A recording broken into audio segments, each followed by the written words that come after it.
us begin with my many thanks for being here and enjoying this session with everyone gathered.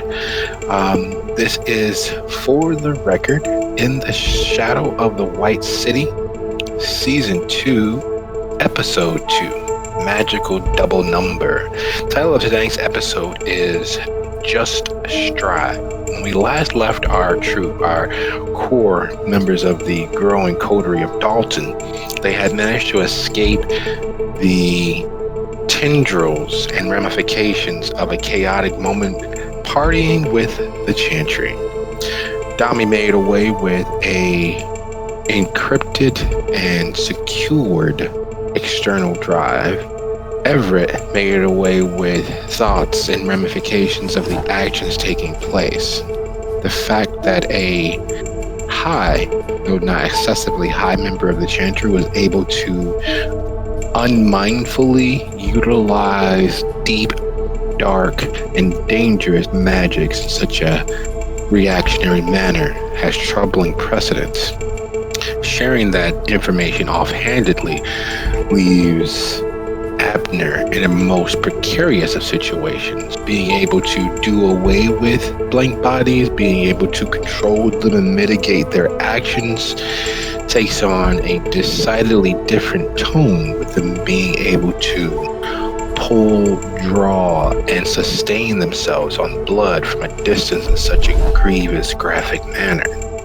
David, stuck with the realizations that the darkness of surrounding him and the very real dangers of being kindred in this area and his disconnection from humanity is significantly more serious and overwhelming than had previously been thought of, even with his top of mind paranoia and security. His plans for concocting a vehicle capable of securing their escape from all manner of predation takes precedence and exists in the foremost of his mind currently.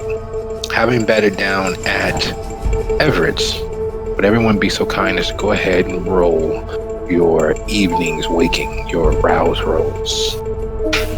Okay.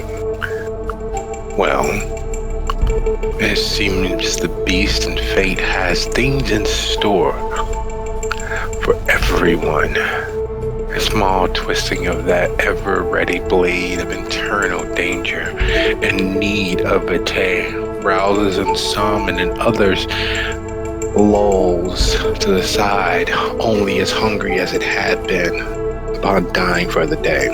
So, beginning in reverse alphabetical order, Everett, with the teeth of the beast firmly implanted in your gut and seeking escape, having grown in intensity, where does that place you? I'm quite curious at what happened last night, so I'll probably be looking into it, making some calls within the Chantry and asking them, hey, is everybody's okay? How is he doing? What happened to her? Type of thing. Who would you attempt to reach out to, knowing that the higher ranking members of the Chantry typically abide by Prince Jackson and the Tower's edict against unsafe electronic communications? Well, the only person I know that has a cell phone is James, so I'll probably shoot him a text and ask him, how are you doing? And I'll wait for him to reply. Okay. His text, unlike usual, comes back fairly quickly. He was clearly awakened for the evening, which is unlike him. He typically lolls and enjoys his time abed or close to it in his laboratories for as long as possible. The fact that he responds so quickly with, everything seems fine, perhaps we should speak, is a little disconcerting. I'll reply, see you soon.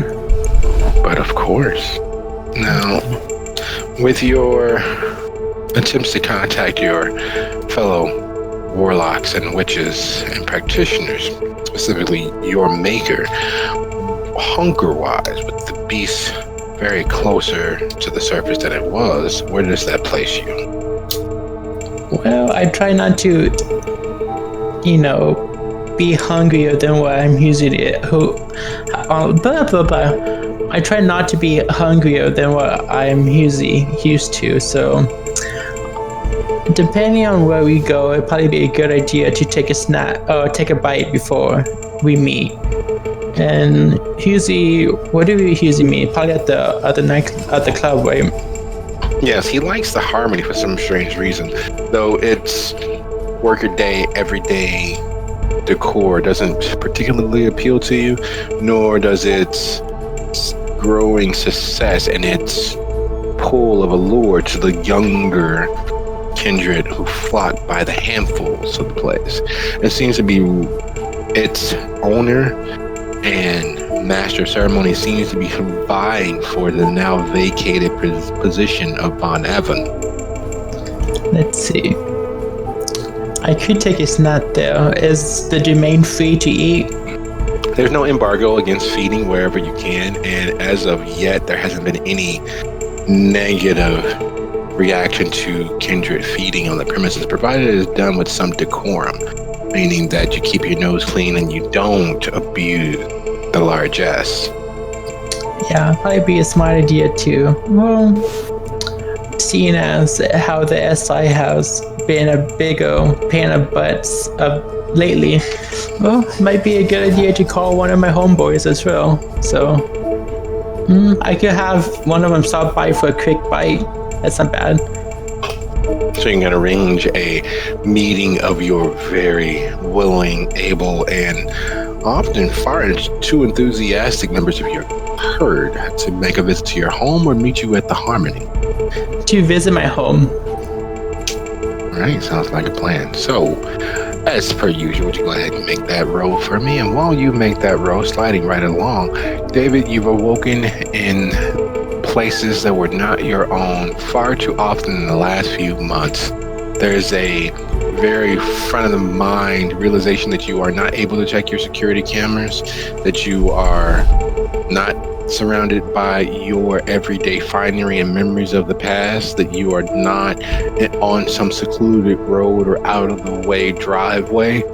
You are in a far too sumptuously soft bed. You are... What is your guest room decor? Are you asking me? Yes, sir. What's your guest room decor? Well, this one is the guest room. So this one is usually where I keep all my plants. So it's full of plants, literally full of plants. And the window is probably isn't tinted, but it has a blackout coating to let the sunlight in for the plants to live. It probably has very fancy throw pillows and bed. It's probably a king size bed. It's probably a little coffee table. It's nothing really else. Just a little comfy room for my plants mostly. Okay. So that being the case, you're clearly not in the bedroom, because that UV light most assuredly would end a kindred. Where would you stash your guests? Okay. In the bathtub, unless he's okay with sleeping with me in the bed. That's up to David. I'll take the bathtub. All right. Well, that is Freaky ass premium blood magic. All right. First things first. I gotta get rid of the truck. Cops already have placed it to me in the known blind body. Okay, so your mind goes there, which is, fits with your natural paranoia and your natural to get some jolt of adrenaline. Getting rid of such a pristine and valuable antique just by the roadside seems a little bit like whistling in a church. But all the same, your beast, while not having grown more ravenous, while not making an attempt of escape, has not let you sleep on the fact that it does need, it wishes, and just shy of demands attention at 3 hunger.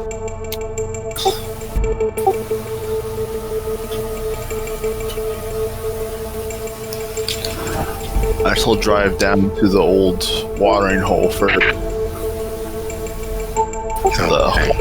pump under the bridge.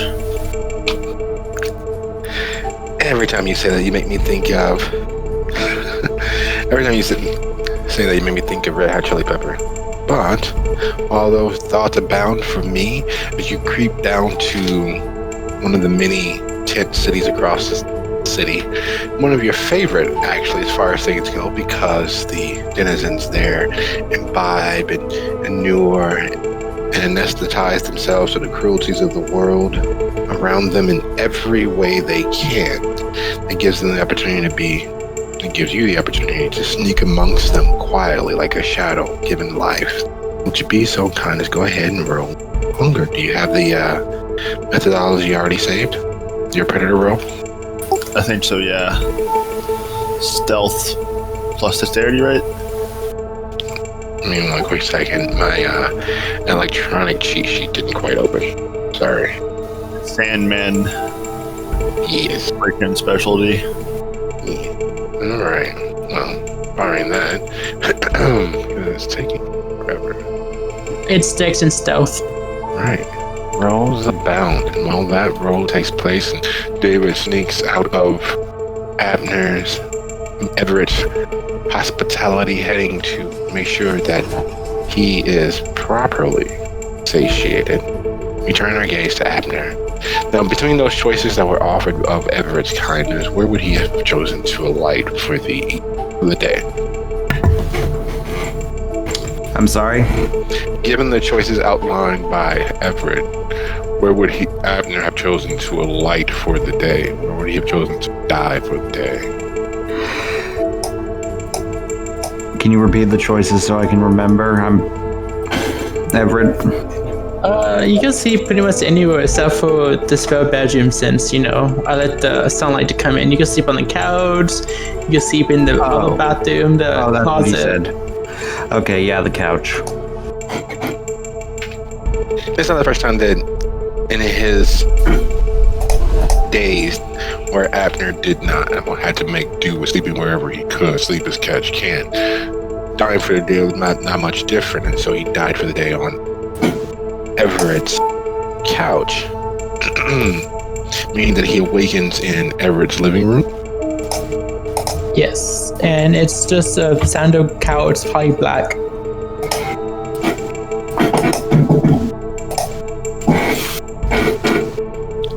So in the offing, awakening on Everett's couch in the standard living room, what is Abner's first to do with his hunger having grown? Well, good news.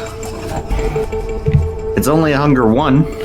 Mm-hmm. Bad news, still hunger. But being somewhat, I say somewhat, satiated to the extent that I can handle this, I'm gonna go try to find something to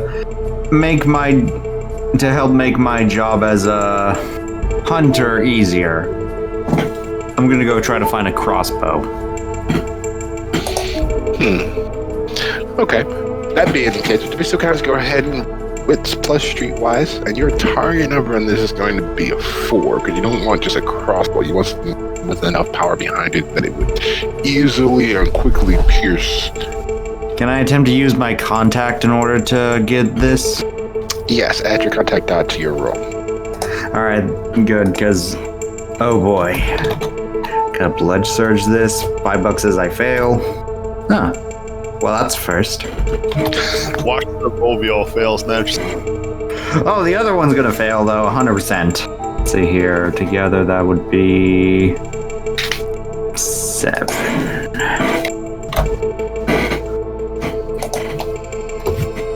It's not a messy? It's not a messy. What the? Okay, that's first. All right. Well, remember, you don't have any 10s on your hunger. I just said it's not a messy. That's what I said. Yes, that would be wise. So now moving with all due haste and reaching out to several sources who are not specifically legal in regards to obtaining a crossbow worthy of actual combat, because that's in the end what it's going to be bent towards. using a crossbow on anything specifically bipedal, human-esque bodies that can inhabit means that you want something with high power, low visibility, lots of ability for it to be hidden or obfuscated. And somehow, not only do you find a crossbow that fits all of the prerequisite necessities of such an undertaking, you have to honestly weigh and measure the merits of each one as if you were buying a new car, your first car, where you measured the stats, the length, the color, and all manner of other things all at once.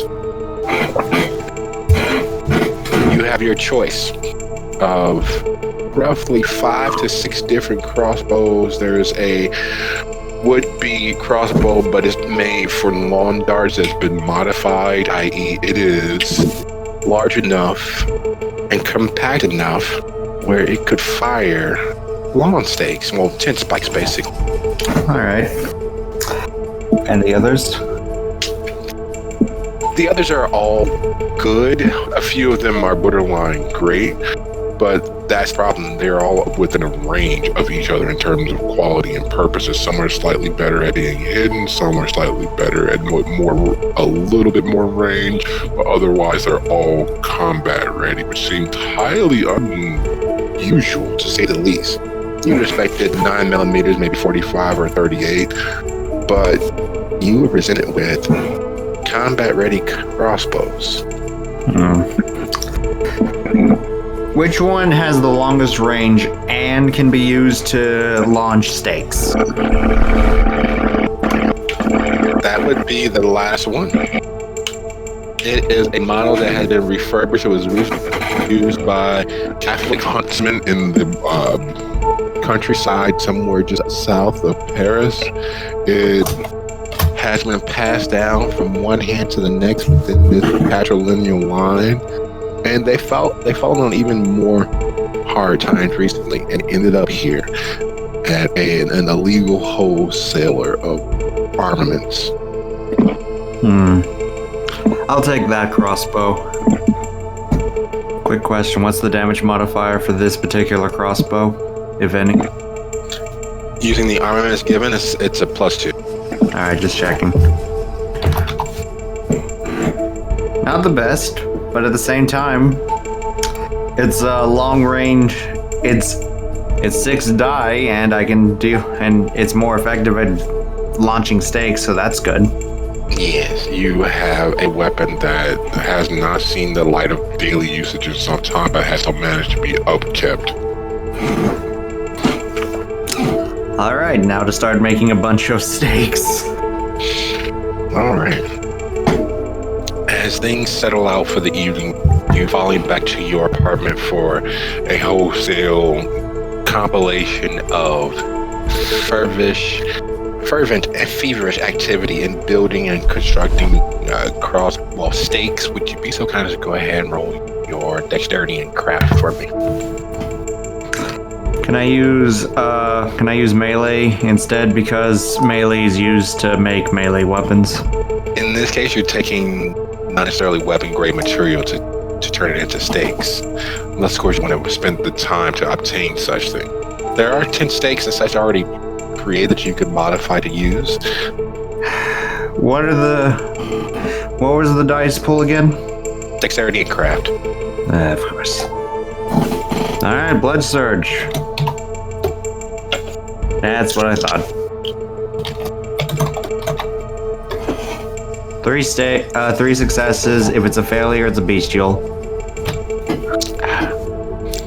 As you busily work and while away the time, we're going to shift gears as the sweat, the blood-soaked sweat begins to furrow his brow as he measures and makes sure that the stakes are straight, smooth, and easily used. We shift gazes over to Dami. Now, when we last left Dami, there were several rolls that I had you to make. Unfortunately, those rolls weren't quite completed. So, first things first, after your rouse roll, would you be so kind as to go ahead and roll that? Jump back over there so I know which roll was missing. Yes, the Resolve plus Technology roll was missing. All right, that that for 19.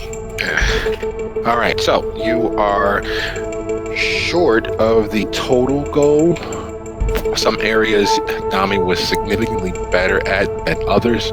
Would you like to succeed at a cost, or like to let it lie? I like to succeed at a cost because willpower will happen. How many am I off?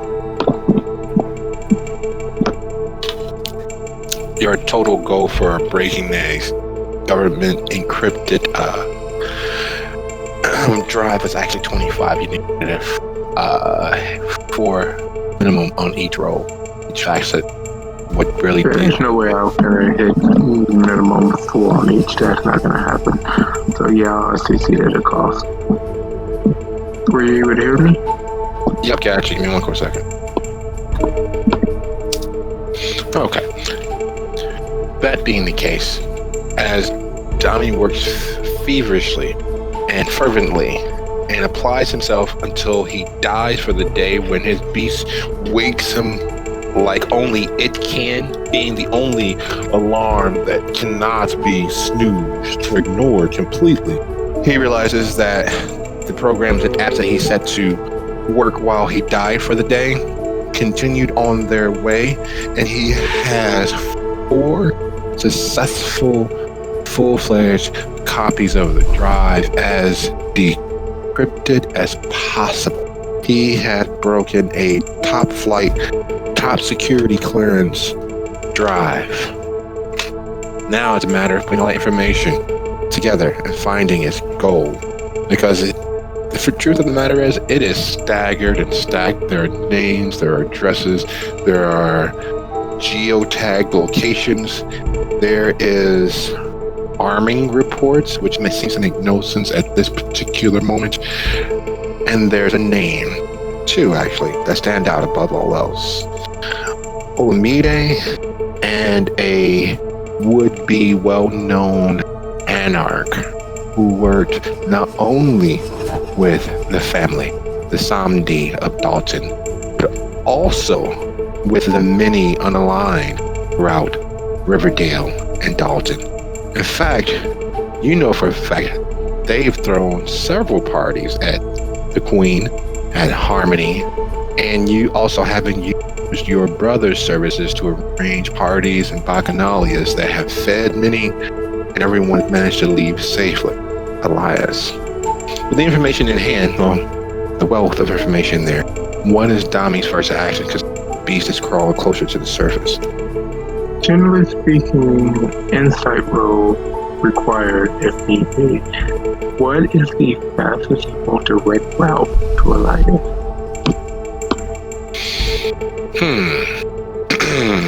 Harmony, typically, because with the Queen long gone, there's no preeminent or premier location to throw parties of that nature without going to the Pesketeers or one of the smaller places.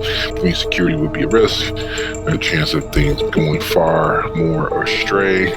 The Harmony would probably be the most direct path to finding Elias or finding news of his next party so that you can get next to him. Alright. And Harmony is where exactly? Downtown Dolton. Alright. I'm going to... You said I ran a file of Elias more than once. Do I know what he looks like? Yes. Yes, you do. I'm going to go to Harmony and see if I can find this Elias. I'm not going to engage, I just want to see if he's here. Okay. For a second here, let me just double check the notes. Alright, there we go. And while you suit and boot, where is your actual hunger? It having increased by... Well, I had 1, but I succeeded in my rouse roll, so it didn't increase. So I'm still at 1. And as you suit and boot and grab your well-marked car, well-driven, well-loved, and begin heading to the Harmony, we shift our gaze back to Everett. Your dinner date has arrived.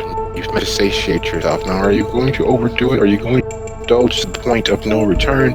Or are you going to just take what you need, provide a little pleasure, and move along with the rest of your night? I'm in the business of just making them feel good. So I'm just going to take the one hunger and see them out. Are you dressing with any aplomb, or is it just a standard night for you? Just typical everyday finery? You are meeting James.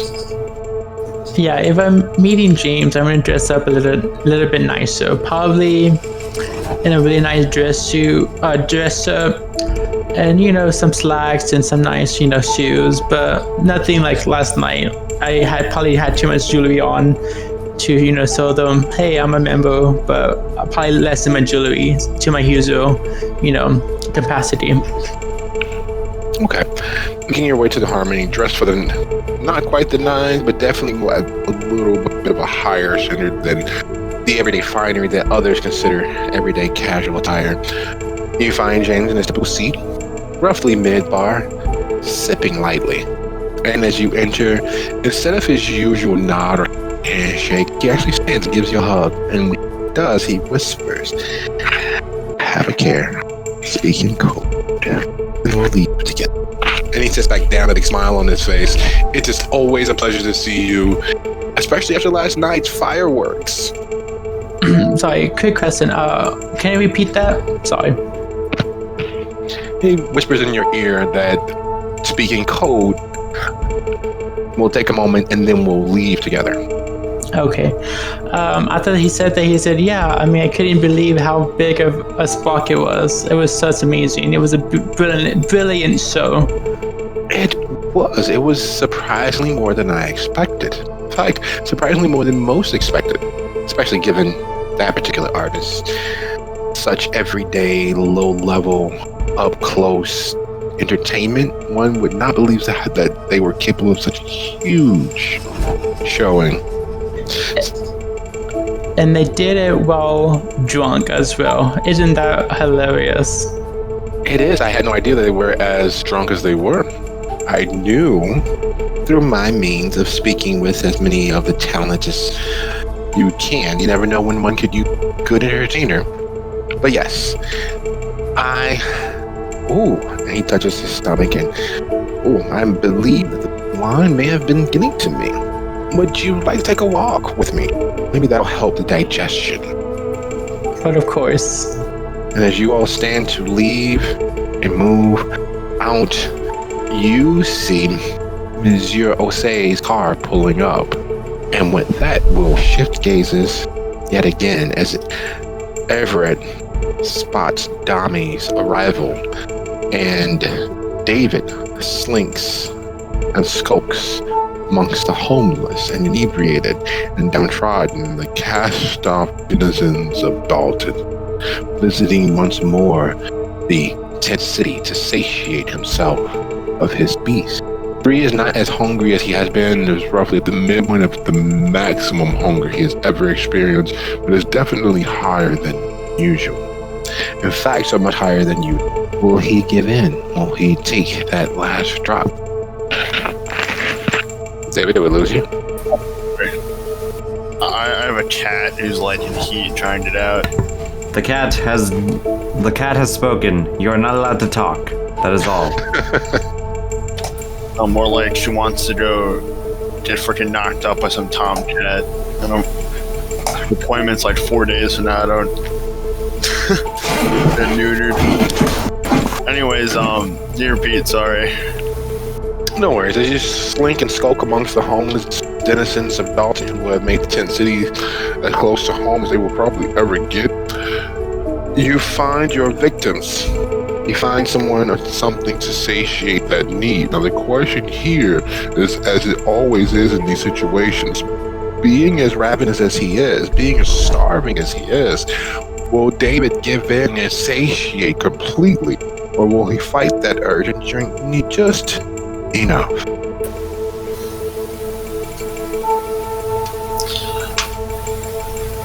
What are the options for the possible victims?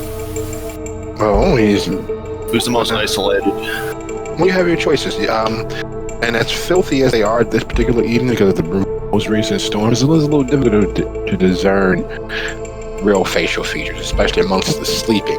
They, dressed in several different well-used layers, covered in the soot and grime of not having the opportunity or inclination to bathe and clear away the grime of the day. Hair sticking to their heads, cupped beneath their hoods and hats. Some even wearing full-blown winter masks.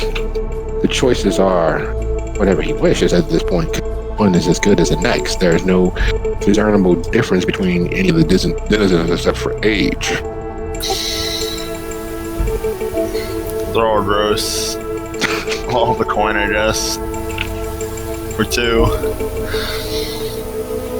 Their cleanliness isn't the issue. That's the cleanliness of David's soul. Is he going to drink and take that soul into himself?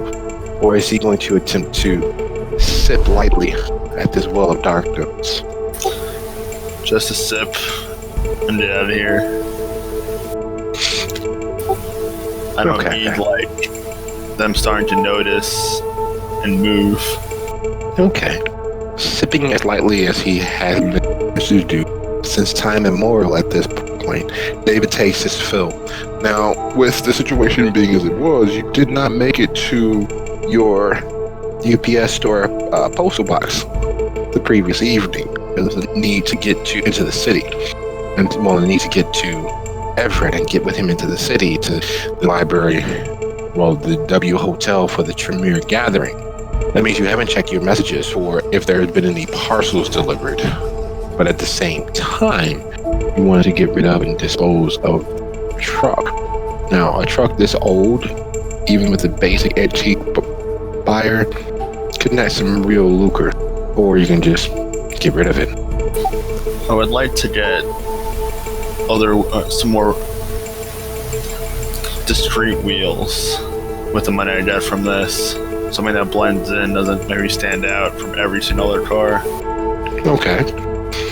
How would you like to go about that? Would you like to take it to Mr. Mitchell, who's on the side of the city with the tow lot and the junkyard, where perhaps he might know some buyers in the area, or maybe even buy it off of you himself? Or would you just seek to find through various illegal contacts and sell it, just pawn it, to fence it? I'm gonna go with the devil I know versus devil I don't know. I have no idea what sort of fake buyers are out on different online listing sites. Okay. That being the case, would you be so kind as to go ahead and roll your wits and streetwise? I'm gonna blood boost. I don't have much faith in this roll. You gotta have faith. Alright. That is a little bit lower than you actually need to succeed at a cost in reaching out to your underworld contacts, or would you like to keep it as it? Let's just see what the cost. Alright. So, through a little trial and effort, through a little reaching out, David manages to arrange an insight inspection of the vehicle. And you're hoping for some nice out-of-the-way place, some low-key place where money can exchange hands without anyone being any the wiser, and luck would not be on your side. They choose a place that you don't like. Of all the places outside of the Piscator, your least favorite place to convene and meet and be seen is the Harmony, specifically the lot directly next door to it.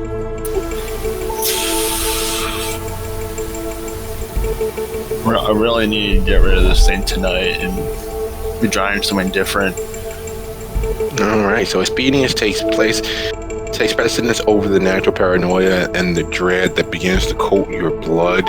And as you head toward the Harmony to fence your illegally obtained but well-preserved antique, we shift our gaze to Abner, who is milling and carving and whittling and burring down the smoothness of several different sticks in his apartment.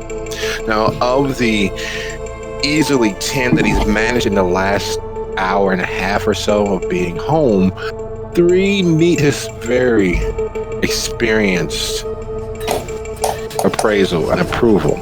The other, they're usable. They're more up close. They're not quite aerodynamic, nor smooth enough, nor streamlined enough. But they'll work in a pinch. But these three are penultimately perfect for embedding themselves in the chest cavity and potentially heart of enemies. All right, just putting this down. 7 melee stakes and 3 range stakes. He looks at his handiwork and he realizes that, yeah, when expecting the worst, it is always better to be far more paranoid than not. And looking at his handiwork, he realizes that there are things that he could be doing. Other things, because he literally has more information than 75% of the society.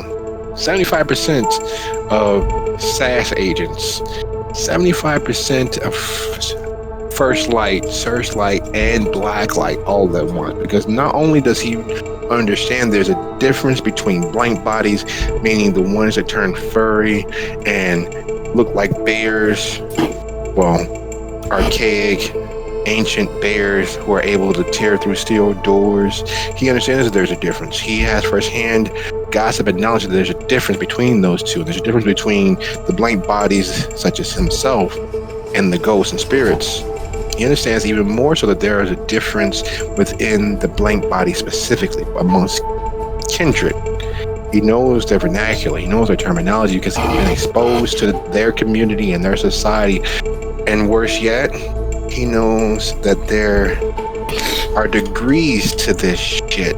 What he witnessed last night is so far off the pale and off the chain of what he has been taught and what he's learned over the last few years of being what he is, as to shake him to his core.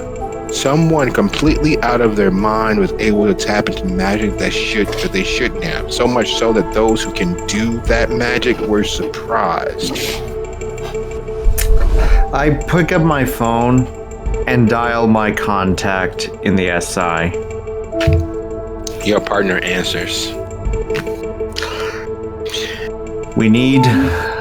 I need to give out a report about what happened last night, because it was big.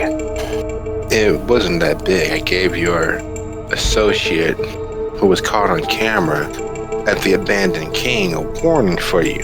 Thought it'd be better to work through that channel than to pull you off streets. Oh, that explains him. No, that wasn't who I'm talking about. Okay. I'm at our monitoring location across from the Dolton Vampire Club. All right, I'll meet you there and give you a quick brief down, because what happened was bad. It could be a problem for us. It's a problem for them, but it could also be a problem for us. All right. And then I hang up and begin to go my way. All right. So as you head towards near downtown Alton, you know that the monitoring station is almost directly across from the Harmony. What many don't realize is part of the reason why it is such a safe zone and well kept is that First Light has a money office directly across the street.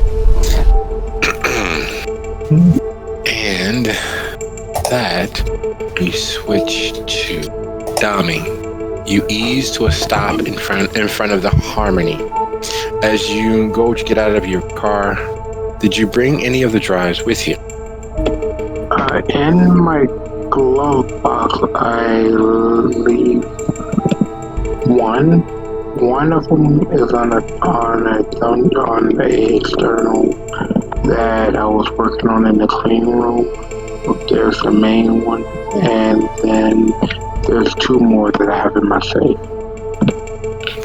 So you have one of the copied drives on you? Yes, one of the copy drives on me that I'm going to give to Abner whenever I see him. Okay. So you pull up to a stop outside of the Harmony and you see Everett and Mr. Rich.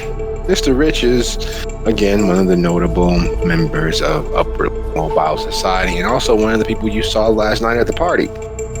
I take note of that, but I noticed that that's Everett's friend, so I leave that kind of to the side because I know that they're both acquaintances. So I leave that there. I don't actually mention, I make sure that that's not there. And I leave that external in the glove box, and then I start heading into Hermes looking for Alliance.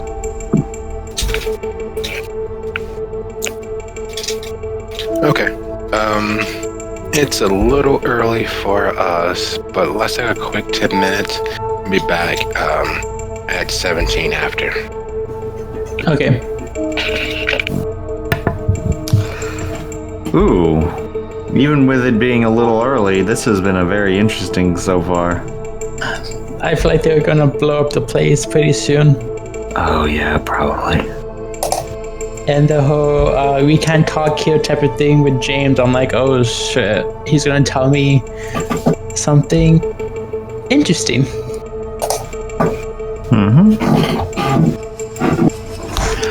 Have no. I'm looking at dementation. It's pretty much just me making them bring out like the beast, right? Can that cause them to turn on each other? No. Dementation is in earlier editions, it was a discipline all its own. It was literally the ability to imbue a subject with dreadful madness, and it was the signature ability of Malkavians. It's still easier for Malkavians to get it than other clans, but effectively, their main point is that it imbues the subject with a sense of madness. It embalms them with insanity, effectively driving them to the point that the closest thing that can be mimicked is compulsions. For a vampire, it mimics compulsions. For for a mortal, it forces them to break down or act out in a way that would effectively be based on their own personality. I see. Because I'm looking at something else for another game, and I'm thinking, instead of having my character, kill them all, could he have them kill each other with dementation? Theoretically, yes, and also theoretically, no. It depends on the subject. It depends on the individual. So if an individual is a psychopath, yes, very easily. Go ahead, David. Okay, I thought I said something. But yeah, it basically drives an individual to the point of insanity. Yes, it can be used to force individuals to fight each other, but it's also just as good to make them break down and make people question their sanity. Because that sounds like fun. Yeah, you literally attack their will.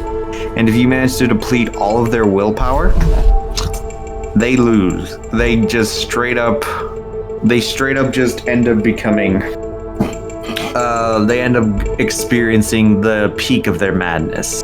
If it's a vampire, you get to basically shape that madness to your will and can easily use it to an extent.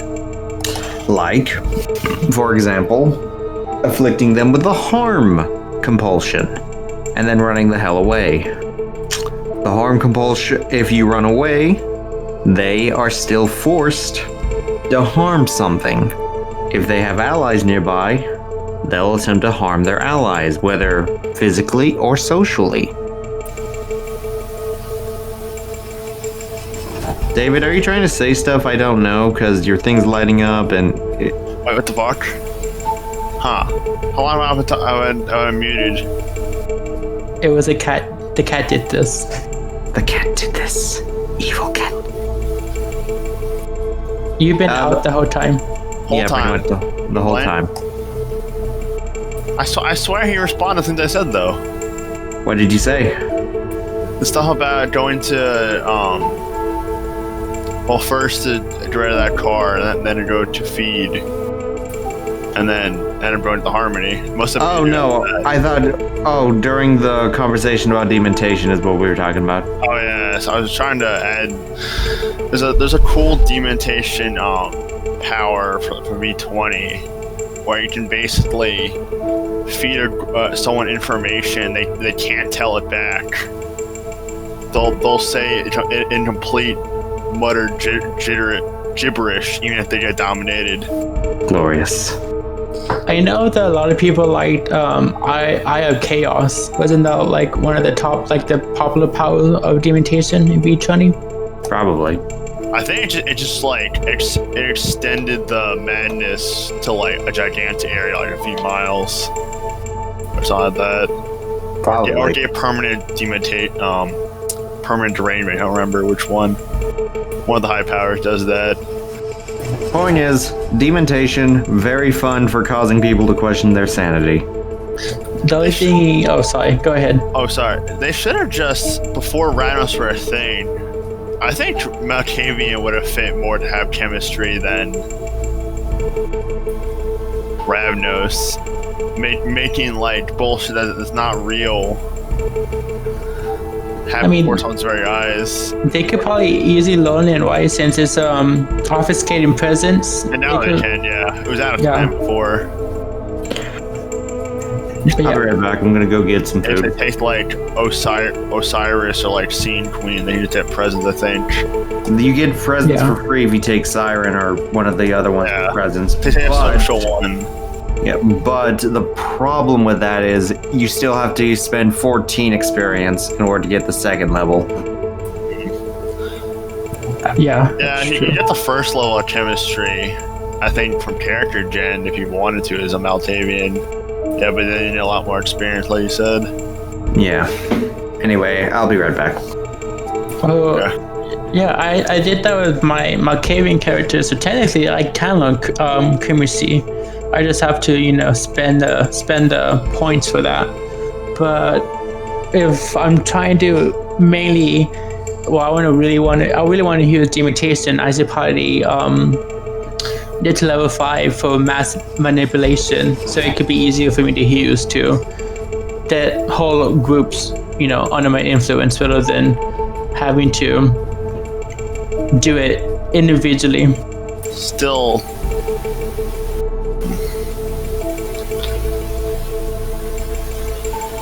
Confuse all these freaking disciplines work in V5.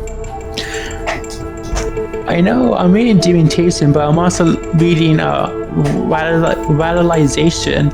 Wouldn't it be like interesting for them to be like something came out of me, but was it always there, or am I just crazy by myself, rather than them thinking, oh, something else happened? Just have them rationalize it that, oh shit, I've always been crazy. Old chemistry had a cool ability, like I think it was like a 6th level, where kind of like a dream, it makes no sense, don't believe it until the illusion's gone. In dreams, like, kind of like this power too, it makes no sense, you don't really question it if it's a dream. You can, like, wake up and you're naked in front of all your friends who then laugh at you, and you will not question how this happened, you just feel embarrassed. I never played older editions of VTM. I'm not either. I just learned a lot of it because I DM'd it for a few sessions. Yeah, but I know a lot of people homebrew V20 powers into this, like especially with Jamils. I don't know. I say, like, it wouldn't be hard to bring back all these paths. Like, I don't get why they didn't get more paths than they have. It's like, what was like some Path of Blood powers, I think, and the new normal abilities they have, 1 through 5, which is like a mix of like Quietist. All right, folks, how we doing? Good. I think Abner went to grab something really quick though. Okay, we're gonna do a quick reset. We're going to move in roughly alphabetical order from this point forward to the close. Just as a recap of where everyone is right now, everyone's converging on the area in and around the Harmony. James and Everett are on the sidewalk moving out. Dami, ignoring them, moving into the Harmony. Once they get to the edge of the building, they'll be able to see, well, James and Everett will be able to see into the lot as David arrives. And of course, Abner is taking the most circuitous route as possible to get to the monitoring office, which is located across the street from the Harmony. So from this point, just to give an idea as where everyone is, that's pretty much where we'll be working with in terms of where everyone's laid out at. There are several things that will most directly come into the fore with the Harmony, with the owner of the Harmony and the Harmony seeking to attain that prestige that the Queen of Spades had. There is a lot of activity in terms of people who are kindred related, and kindred associated who tend to move in and out of the Harmony. While most of the older members of Dolton's kindred elite use the Piscator, they use the Adonis, they use the Sunset Sunrise Cross. Well, Dami would know this from the Samdi as a general meeting area. There's also rumors that a lot of the sewer rats who are in and around the Chicagoland area uses the water tower as their localized meeting. This information is kind of word of mouth, and having a friend here and there, you know that these are the common places for kindred to be seen and to meet and to associate. Even in a place as small as Dolton, gossip isn't necessarily true, but it also isn't necessarily untrue. So there's some meeting house nearby. Nope, if you look at the map, you'll see the sunrise, sunset, that location. Most of the areas are demarcated on the map. If you guys are still having issues accessing it, just let me know. I've worked on it and we'll see if we can get it to actually work with us.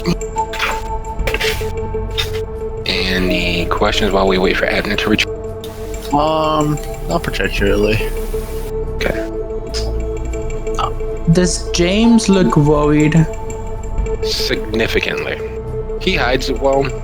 It's something to do with age that allows a certain seriousness to not seem too out of place. But there is a considerable amount of barely hidden worry there in well-weathered, yet ruggedly handsome. For someone who was embraced as late in life as he was, he seems relatively spry and youthful more times than not. Almost as if his active adventuring early life set into place or carved him into stone, unmovable by the actual flow of time. That you know from having spent time with him isn't the exact truth. He is not carved of stone. He is not immovable. He is not unfilling.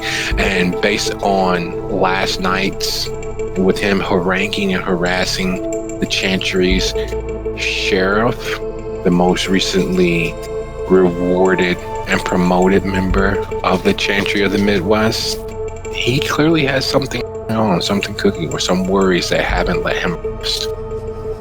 Yep, I hope keto makes you look healthier, so. Abner, you back yet? Excellent. So, taking the most circuitous route, you find yourself at the monitoring office. And it literally is an office. It looks like any other pseudo-business office anywhere else in the Midwest. It has its own specific charm. So when people walk in off the street, all they see is boring, average run-of-the-mill office. You know from experience and not personal knowledge that is anything but the many name placards of Dell or Gateway that abound and are blasted all over the computers is a ruse. Each and every one of those terminals probably has enough modern tech hardware to compete with supercomputers from any generation. You know that the outdated, outmoded looking security cameras are able to see in both IR as well as standard visual spectrum. You know that glass door, which seems about ready to fall in on itself, is probably bulletproof, if not explosive proof. You know that dirty carpet that aligns the place is probably far filthier than it looks, considering that they don't really do much as far as decor. They want it to look as run down and decrepit as possible. And your partner, your friend, your associate is in the back room, very much illegally smoking it indoors and reading reports one after the other. You might get cancer. You may want to slow down, mate. This is slowing. If you had gotten the intelligence briefing, you would be smoking a pack of cigars and maybe even shooting up. Do you realize that yesterday there was a major sash call out at John G. Stroger Hospital downtown? I did not know. There was a huge spectral invasion that took over most of the treadways in the underground.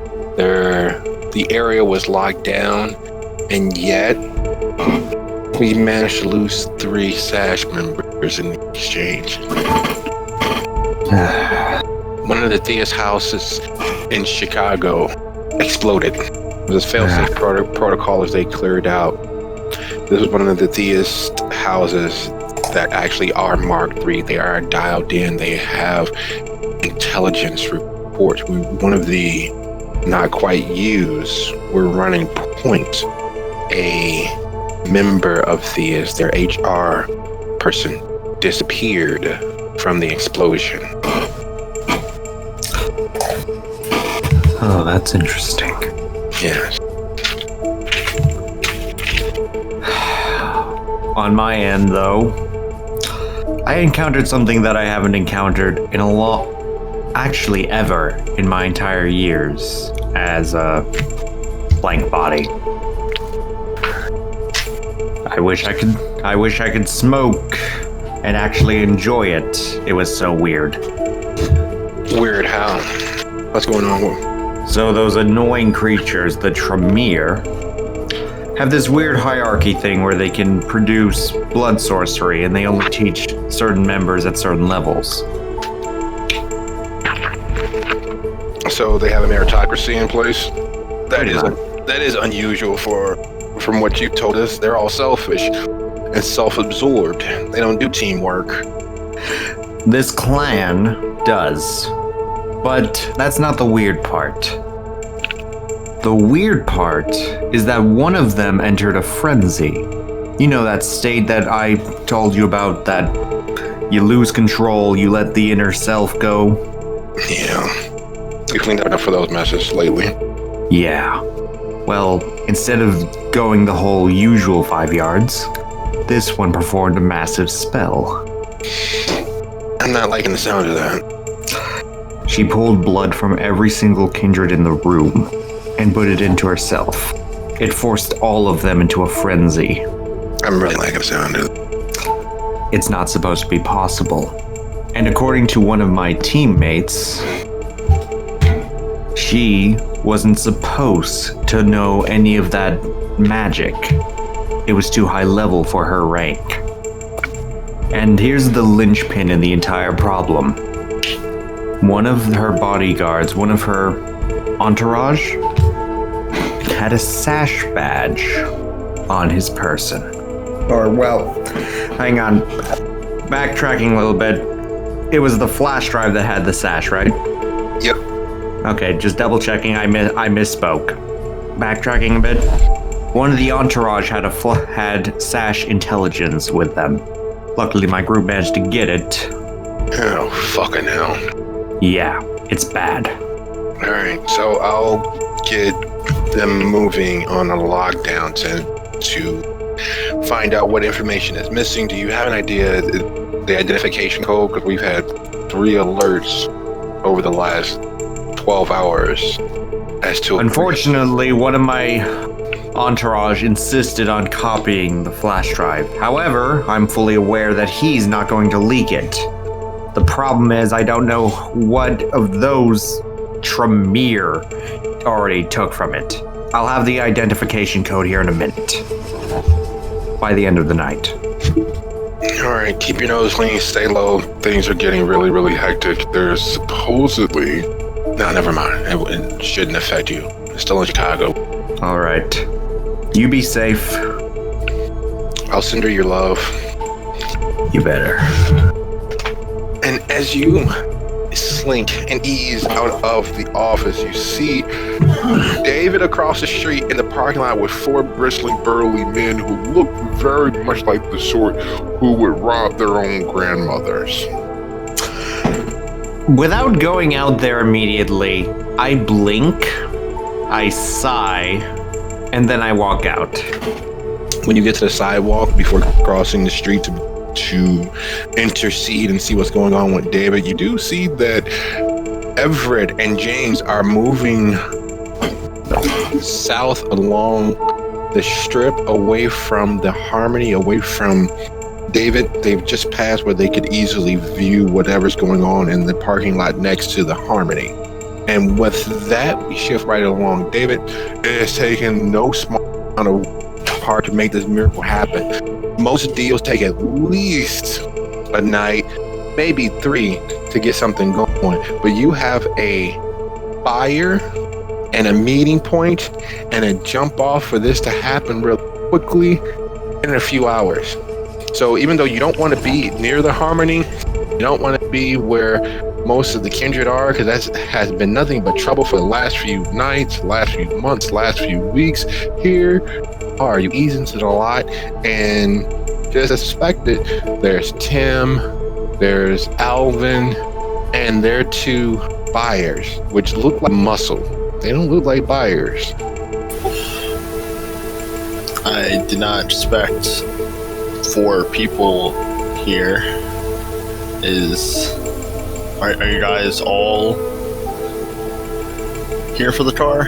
Tim speaks up. No, they're my guys. Well, it's not a good idea to carry all that cash on one person. So, just in case we have to split up or anything, or you were up to some shit, we got to make sure we take care of ourselves. Plus, these guys are good with cars. Where'd you say you get this car from? Inheritance. See. Mind if we take it out? Pop the hood for us, will you? Sure. I walk over and undo the latch. Flips it open. As you do that, you know that the 2 that were not introduced and you have not dealt with even secondhand move toward the back of the truck, and they're checking under the wheel wells. One is checking the right, one is checking the left. They're crouching down, looking under the undercarriage. As Al and Tim, they look in on the motor. Yep, that's a motor, all right. Hey, you guys. This looks about right. You hear a grunt from one side of the truck. Yeah, this is definitely the one we're looking for. Looks good. This looks great. So we do this now, or you want to do it later? I would prefer as soon as possible. Okay. And Al begins looking left and right. Tim taps a little closer, reaches inside his waistband, pulls out an envelope and starts thumbing bills in the envelope. His head down. He's not actually even looking at you as he's doing this. And over his shoulder, you are sure that was just Everett and his friend, his sire, his mala, whoever that guy is. Rich, James, moving south along the main strip. You also see across the street, moving in a direct path towards you, is Abner.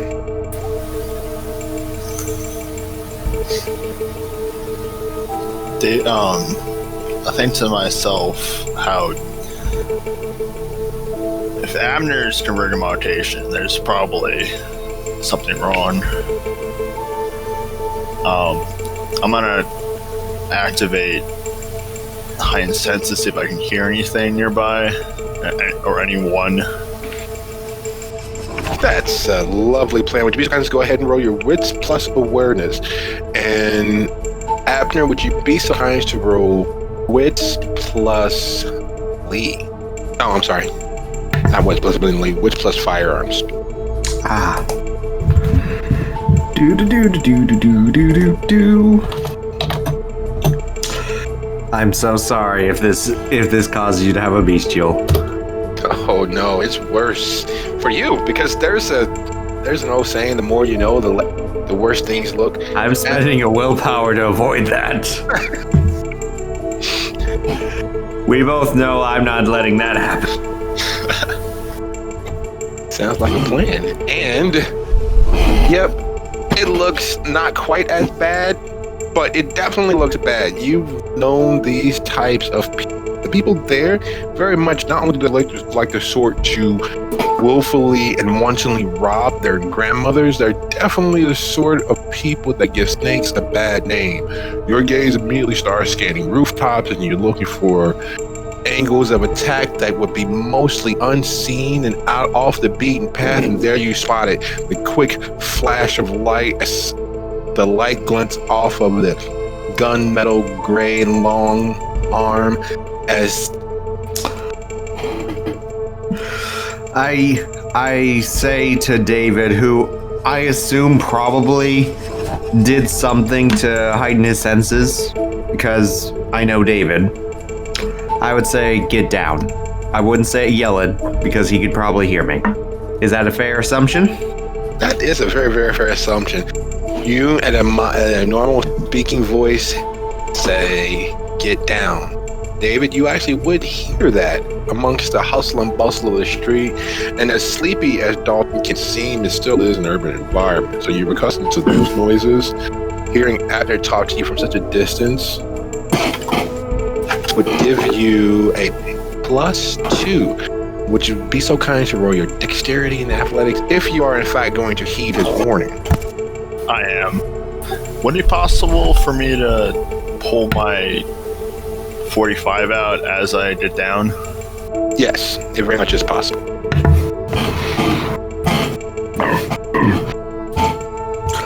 As soon as I finish saying get down, I'm going to activate, because this is a free one, Silence of Death. Wait, Luke was supposed to add 2 dice? Yes. I roll. Sorry. You can just roll 2 more die. Yeah, that's fine. Alright, grand total of 4. Were they successful in their ambush? They were not successful in their ambush. You get down, drawing the 5, and an explosion happens in the air where you were.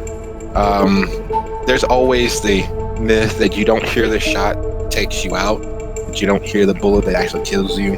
The whistling of gunshot and bullets ricocheting is a good thing. At least that's what the myth says, the common knowledge, the gossip, the old wives' tale. That is not the case when you have heightened senses.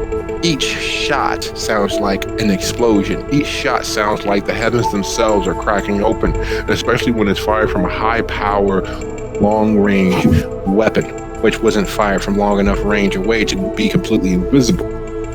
And as you leap to the ground and Abner disappears from oral recognition, I mean, you make it inside the Harmony, and you immediately hear, just as the door closes, gunshot ring out. And not just any gunshot. As an old military man, you know that is definitively high caliber discharge. That is not a 9mm, that is not a 3, that is not a 45. That is something designed to drop and kill everything in its path. Well, it definitely wasn't Maribel, but I'm going to, I know that from my best guess that Everett is outside somewhere, probably being shot at. So, clenching my teeth, because I really want to find him last, I go ahead and step back outside and start scanning rooftops. All right, which plus awareness, and you're relatively from where the shooter's moving from, but go ahead and roll wits and awareness. You do receive a +1 because of the warning, because of the gunshot, and because you are on high alert. Everett, you and James reach the corner while that roll happens. You reach the corner of the block, and you hear a huge annoyance You, just a few weeks ago, were witness to mindless gang warfare in the middle of your fair city streets. Family was ended, caused a huge adventure that resulted in David losing his vehicle, you all being covered in literal shit, and Abner going a little mad. Hearing the sound of gunfire close enough that you can almost smell the discharge strikes a chord that is most unfriendly. What do you... My training would be take out the sniper. So I begin to move towards where the sniper is, trying to stay out of sight, obvious sight as I move. All right, go ahead, roll dexterity and stealth. And Everett, what's your reaction? I'm gonna look at James. I'm like, do you want to continue a walk? Nope. Okay. Nope. Reroll. I'd rather take something than nothing. Oh, you would have taken something. That's most assuredly. But yeah, if it's still a fail, it's a bestial failure. So, as you turn to James, as he was mid-speech with what she pulled last night, taking into account what's going on here, and then the explosion of gunfire, and you saying we continue walking, he immediately drops behind the wheel well of the nearby car. After all, a moving target is one thing, but a hidden target is another. And while he's crouching, what is it that to do as he sees Dami stick his head back out of the Harmony, scanning the rooftops, looking all over, and a roar of annoyance ripples across the spiritual plane. Was that for me or for Dom? That was for you.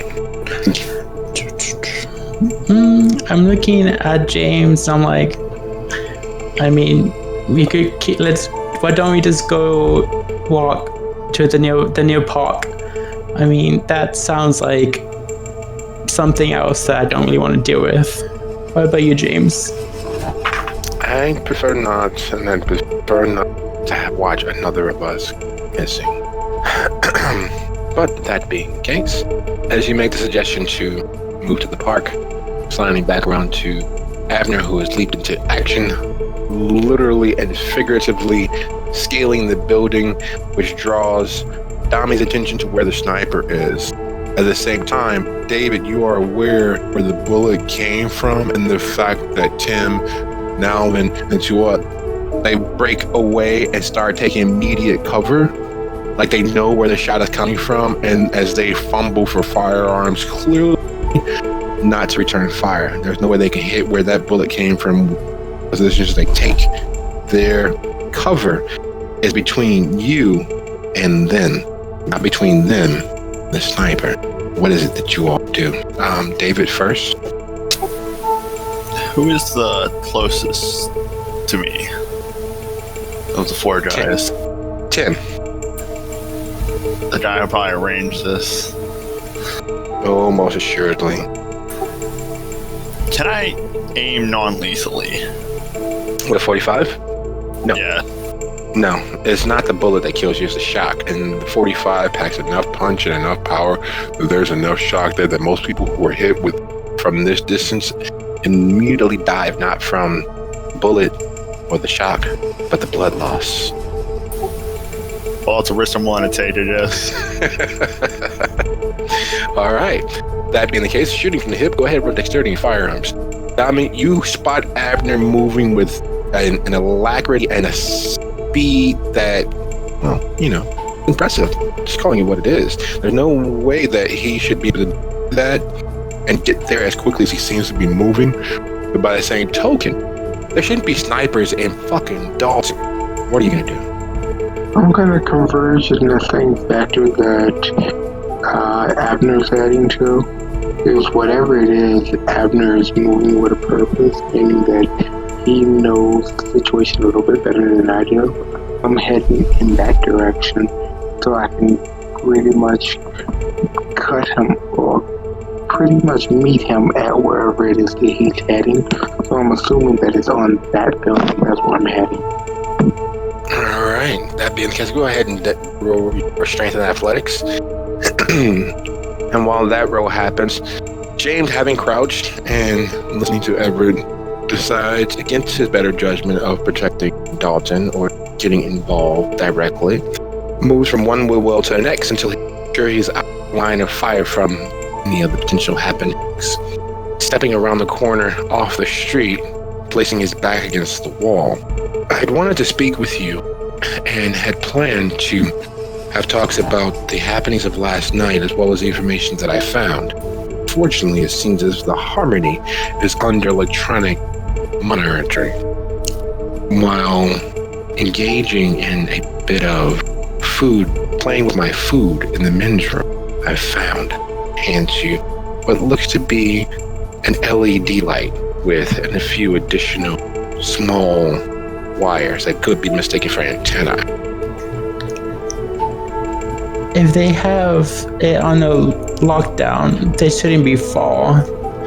The lookout points should be very near. And I'm gonna think about locations where they should be on. I'm looking for the base. What's the closest building that would be the base to look for? To look at the Harmony. Okay. But do some kind of roll intelligence, technology. Your target number is 5. And while that roll is happening, Abner, your instincts take over. You know that evasive maneuvering, zigging and zagging is old wives' tale. Covering the distance as quickly as possible is always the goal, especially being as the sniper isn't aiming at you. Making it to the edge of the rooftop, you hear scrabbling as he's moving to get a better shot. I immediately jump in front of him and say, no. Well, actually, I say nothing because silence of death. No, you can say it. He probably won't hear it. Pretty much. All right, so you leap in front and be some kind of roll your charisma and intimidation. Let's see, will be shocked, stunned, or fall to his training. Just shoot until everything stops moving. Can I use strength instead and punch the sniper rifle out of the way? Yes. Yes, you can. Yay! Okay, let's see here. Okay, here. All right. Willpower. All right, 3 successes. As you make it to the top of the roof and the firearm leaves his hand with a speed and velocity would make most Major League Baseball players envious, David, your shot goes true. It fires right down the line, and Tim cries out as if he's in an old black and white movie. Ugh! Only thing he's missing from his melodramatic and overly dramatic recitation of sounds of pain would be, "Oh, you got me." But instead, he just falls. There's a hole in the center of his being that allows you to see the very moist, very wet skeletal structure underneath. 45s are no joke, and clearly he was a body armor, and even more clearly he was the person responsible. And you know this because as he hits the ground, you hear scuttering and scuffing feet taking flight. You also see, just past him looking across the street, a sniper rifle come tumbling off the building as Dami reaches the top of the edge of the roof. What are you doing?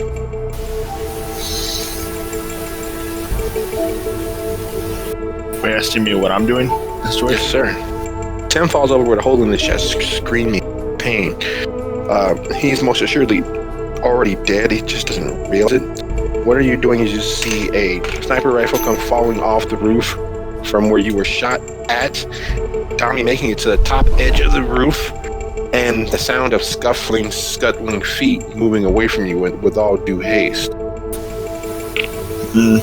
I'm going to stay behind cover and make sure they don't fire back on me. His men. They fire to try to cover their escape, but it's clear gaining anything except for the ghosts in their mind because they just watched their payday disappear. Based on roll intelligence streetwise. You curse your luck. You realize why Tim was the man. He is the point person for a few minor organizations, and more specifically, Chicago has always been considered a gangster's town, a city of things and people that are involved or connected with the Italian mob. That's not exactly the truth in Chicago. While, you know, in the old days there was an official outfit that was hailed and well loved. In fact, it's part of the many reasons why the older nickname for the city was Soup City. Capone and his bunch would feed the homeless. It would feed the down and out. They would hold soup kitchens and commit charity to get the people on their side. Tim was connected. He wasn't quite a made man. He was a friend of the family. The local outfit is run by an organization known as Ziglione and Tory outfit. They have their hooks in most graft. They are the endpoint for huge industrial lines of fencing and stolen goods and drugs and various other things are considerably more illicit. But you know for a fact that Tim has the money on him. That's always a feather in your cap. Getting paid and still keeping the product. Well, Abner helped Sam my ass. I think he deserves this more than me, honestly. Okay. I'm gonna grab the cash and head over to him, wherever he is. Okay, so you grab the cash and begin moving with Tim's leaking corpse towards where the sniper rifle comes tumbling past the roof. Dami, you make it to the edge of the roof and you see a huge sniper rifle go flying past you towards the concrete below. What is it that you do as you see Abner cornering a gentleman? I grab the sniper rifle. Are you going to hold the building climbing up, or are you going to try to catch the sniper rifle? Is that what I'm going to let go of the building because I'm pretty sure that Abner can hold. He can hold this jabroni. So I'm going to grab the sniper rifle before it hits the ground and breaks. All right. That being the case, then you need a dexterity athletics, and you need to win by a margin of 1 from Abner's roll. For context, that's a difficulty of 4. So close. So that's going to be a willpower. And I got it. No, wait. No. Shit, it dropped. Damn it. I have never seen willpower ever give me more than 1 success. Ever. Same. I'm afraid to use it. Fair. All right. So the sniper rifle goes flying past you a little faster than you accounted for. There's no way that was moving at such a quick trajectory, but lo and behold, there it was. It actually was moving as fast as it seemed, hitting the ground beneath you. However, with those 3 successes, you are able to latch back on before you tumble down as well. Pulling yourself completely up, you're there with Abner and the gentleman that he's gotten cornered, who's staring pie-eyed and gritting his teeth because there's no way that just fucking happened. Don't kill him. We can find out why he was shooting. But you can rough him up as much as you like. The guy looks from you to Abner. Oh, fucking hell. We gotta... Nobody's fucking roughing me up, he says. And as he says that, Everett, there are just some things that don't make fucking sense. Based on what you understand of that particular device, that particular style device, they need to be within a maximum 25 feet. There's no way that someone is within, unless of course they're in the back of the building. In the back of the Harmony, there is space, there's an opening that would look man-made pond, but as far as you are aware, if someone was back there, they would have been next to or driving in the same car as David. Did Everett see Abner? No. When he came out, like, okay. Then I'm like, in my head, I'm like, fucking shit. This is why I didn't take what's the name of the class? Computer science. I was not a computer science major, so that's out of my league. But I'm looking at James now, and how is James doing? This is not a good sign. The last time there was something like this, the reason why there's a peace in Riverdale right now. It's the reason why the Republic of Riverdale is as quiet as it is right now. This is a horrible sign. It means either the owner of the Harmony tapping and monitoring all the conversations is against us as possible. We have a betrayer in our midst, or very likely something or someone from a government agency is taking an interest in the Harmony.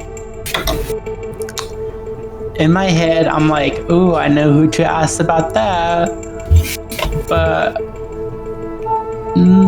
James doesn't look like he wants to continue talking, does he? No, he's worried, he's stressed, and he is clearly concocting more schemes than he's letting on. I'm gonna go to him and crouch down behind the car with him, and I'm just whispering to him, so I have a theory, and this is a rather large theory because it's against another one of our kind. Hear me out, but you know what? Come to my haven. I have the paperwork. The paperwork will explain. So you're saying that you have had suspicion that we are betrayed? Maybe not so betrayed, but that they are rather. They have integrated within our society a little bit more than what we thought. And that's what I've been trying to gather is intel. Well, considering that we are having gunfights in the middle of our street, you're nowhere near safe. Grab your associate, grab your bound coolers, and meet me at Mitchell's tow lot. We'll have about an hour finding to calm my nerves to have a conversation. I've already involved the necessary responsible parties. What if someone that I know is the person I'm worried about? Then we'll out them and we'll kill them. Okay, I'll make sure to bring them. And with that, I'll turn and I'm gonna go back to the street corner and look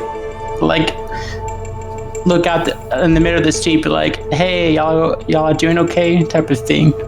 Right, so just switch it back around. Abner, you got Dami's advice. You can wrap him up, and this guy clearly intends on going not out, but free. He takes up a boxing stance, and it's clear from his stance that he has either served or he has spent time in the ring at a semi-professional level. He's bouncing and sizing up you and Dami, and with Dami being a little taller, he's clearly thinking of how to get through you as quickly as possible, push Dami off the roof, and make his way the fuck out of here. I turn off Silence of Death and say, you may want to stop, mate. I'm not going to rough you up unless I have to. Yeah, well, it wasn't a good idea getting between me and my target. I'm a fucking professional, and there's two things going to happen here. Either you're a professional too, then. I pull out a steak. Funny. I was going to say the exact same thing. So you're going to sharpen a piece of wood? Not even a fucking knife. I mean, it's a good bludgeoning weapon. At the same time, who sent you? Fucking Timmy. The guy you got fucking killed. And he points past you, past Dami off the roof, as David makes his way up, holding the broken pieces of the sniper rifle. Neat. David? Yes. You catch Dami and Abner facing off with the guy who was responsible for those broken pieces. And the person that fired the first shot was clearly in the employ of Timmy, who was connected with and an associate of Castiglione and Torres. would you like to do? What would you like to say? He did try to take you out. I'd like to yell out and remind him that it's 3v1 and he's not getting his money. He just turned tail. I say to David without looking at him, you owe somebody money? I have his money right here. The Timmy down there. Oh my god, why? Okay. This is what happens when I have to deal with people like this. Hey, watch your fucking mouth. People like who? I was He's already referring to my friend over there. The hell you fucking talk to your friend? You know what? I'm good. Look, nothing personal. You guys clearly ain't cops. We can work something out. Don't need anybody else to get bloody. I got half the money for a job not done. That's a win in my fucking book. So what about you three monkeys go back where you come from and I go back where I come from? I blink and I stare. You know what? How about this? I need some more contacts in the underworld. Oh, wait. Oh, shit. Wait, I just realized. Hey, you. Dog guy. Look, I don't mean nothing by that. I meant like you guys climbed the fucking building like monkeys. Like you guys climbed like leopard cats or some shit. Okay? Look. I call worse. Yeah, about that. Well, you don't have any information, so I really don't have any interest in you, so... You're not done. killing him. We're done here. You have fun. Bye, I say. And then I look to the sniper and say, tell me about your contacts in the underworld. Are you fucking kidding me? It don't work like that. I'm supposed to give you everything I got so that I don't get beat up. You just said you're not gonna fucking kill me. I could take a beating. I mean, I can assure you that there are worse fates than death. Yeah, like professional malfeasance. Or being thrown off a roof and near dead. You just said you're not gonna fucking kill me, so you can't throw me off the roof. No. I smile and You won't say, kill you. I smile and say in a intimidating fashion, you misunderstand. You're not going to die from it. Get the picture. Yeah, I get the picture. You guys are fucking amateurs. Look, here's what I can do for you. Make it nice and easy. I'm Sergio. I can give you my number. You need something, you can call me. You need somebody dead, I'll give you a discount. Would I recognize the name from my dealings in the underworld? With you more targeting the supernatural aspect, not so much, but there are several Sergios who are hitters. There's one that works with the Chicago Latin Soul. There's one who kind of a freelance. There's another who works on the far west side, and you know for a fact that this guy is not someone who hangs out on the far west side. Would I know anything from my contact? Military? No, he's definitely not military. I have criminal contacts. I don't have military. We sometimes go ahead and roll West Plus Streetwise. Everyone who has criminal contacts.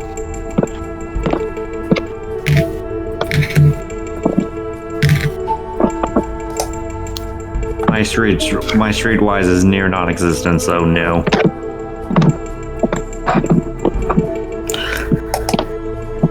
And as you all have Sergio speaking, you hear Everett asks, "Is everybody all right?" How do we keep meeting up? I had The gunfire. It draws them every time. You know what? Fair point. I mean, we all live near each other, and there's a lot of shit happening. We're probably always in a swarm like flies. Fair enough. Kindred. I'm gonna climb. Just hand me the number. Just hand me the number and go away, I say to the sniper. I don't know, but I'm gonna climb up the tower, not the tower, but the ladder, and I'm gonna look around. I'm still looking for the building. Like, where could it be? Okay. And as Everett's head pops up over the roof, Sergio hands the card over, and Dominic realizes that this is the Sergio that works freelance. He has relatively decent connections in regards to mid to low level happenings. He's kind of the guy you call in on short notice. I feel like I can connect this name, but I can't remember where. I'll tell you later. Hey Sergio, sorry, correct. That was she was a beaut before she broke it. And then I just tell the sniper to go, and then I look at Everett and say, "So, what did you find?" I'm looking for it. One moment. Oh, Abner, I got that drive for you. Can you hand it here? Actually, that drive is coming with me. We're gonna meet somebody that knows what to do with it. I raise an eyebrow and say, "Yeah, no." I don't think you understand. That's not an option. Oh, Well, considering I have it, it is an option because I don't have to give it to any of you motherfuckers. Keep that in mind. exactly. Oh, hey, Abner. Catch. I throw the package of money to him. I'll refute him. Be like, Sniper. you live in Geneva domain. I think she wants this person to have it. Still don't give it to him. Okay, but let's meet them. You don't have to hand Okay. it over. Okay, quiet, all of you. Okay. Dami, you have the drive. You can do whatever the hell you want with it. I suggest giving it to me, but you don't have to. You, I point to Everett, what in the Looking hell are off. you getting at? If you're going to pretend to hide stuff from us, you better be more subtle at it. I'm still looking out across the street. I'm like, I'm not hiding anything. We're gonna meet James. What are You you know- looking for? Is there something we don't know about? Looking across the street, I saw a fucking sniper. Apparently, there was a guy at the side. I'm just You looking. do realize that I'm trained from military experience. There's no other sniper. Oh, is it that lovely? Well, you did a good job. What are you actually looking for? I said what I said. Yeah, I'm not an idiot. Oh, that's fine. Anyways, we have a meeting. You could come or not. It doesn't matter. Yeah, since you're not going to tell me what this is about, I'd rather not. Okay, I'll see you later. But Here's a quick question. Who wants to actually go to this meeting? well, I do. I'm asking y'all. You could come with me, or you don't have to come. But I'm letting out an invitation to come to the meeting.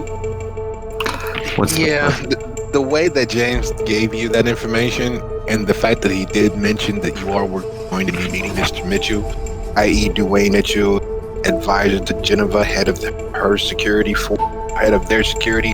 for Dalton. This is more of an official request than something that would be offhandedly, oh, do what you want, without giving the information over. As my status, am I higher standing than all of them? Within the Tremere, yes. Within the city, only slightly, because you've actually tried to pin down and have personal, private conversations with Geneva. Can I make a roll with that? What sort of role?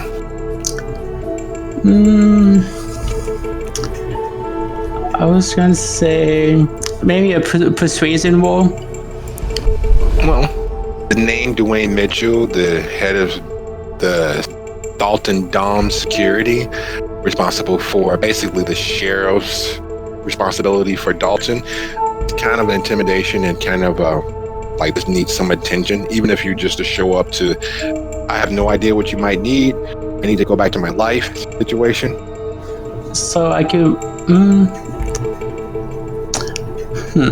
I'm trying to think. How do I get them to the party? And this is my head, but I say, look, if you're not going to tell us what this meeting's about, I'm out. And then I begin to walk away. hun, I just got invited to the meeting. It's with the big guys. I stop. I turn back and say, pardon? I literally just got invited to the meeting. That's why I was Okay, here. stop saying it like an idiot and tell me flat out.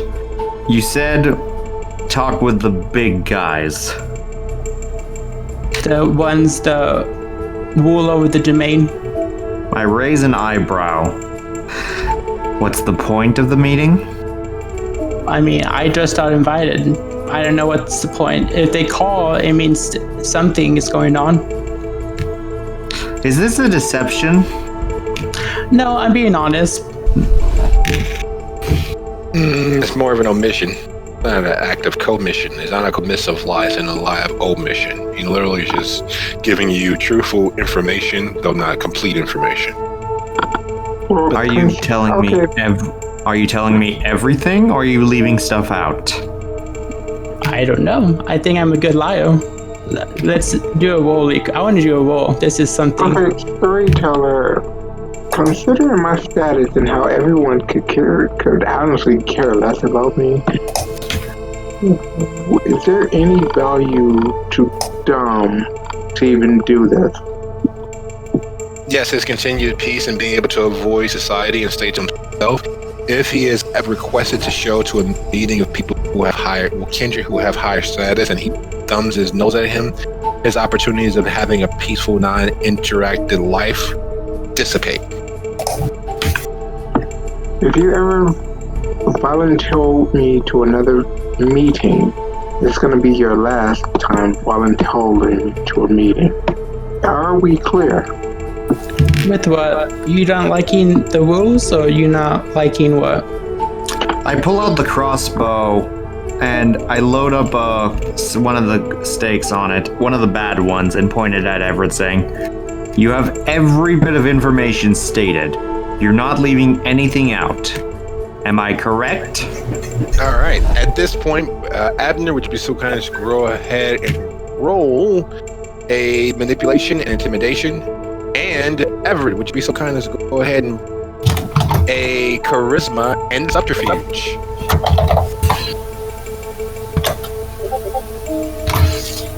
Can we calm down here? Why are we trying to throats all of a sudden? I'm not spending any more willpower tonight, so he wins.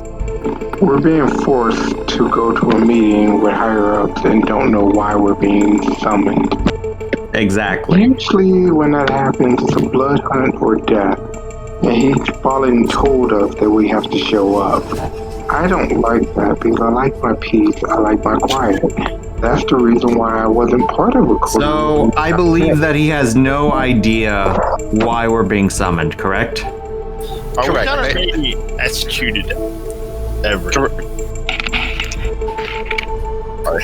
Sorry. There we go. Sorry, my mic went out. Based on what he's presented and how he's presented it, the clear-cut voluntold aspect is there, but it's more likely that his conversation with James was a passing along of that voluntold information, and it's more than likely he's been voluntold just as much as you have been, merely the messenger.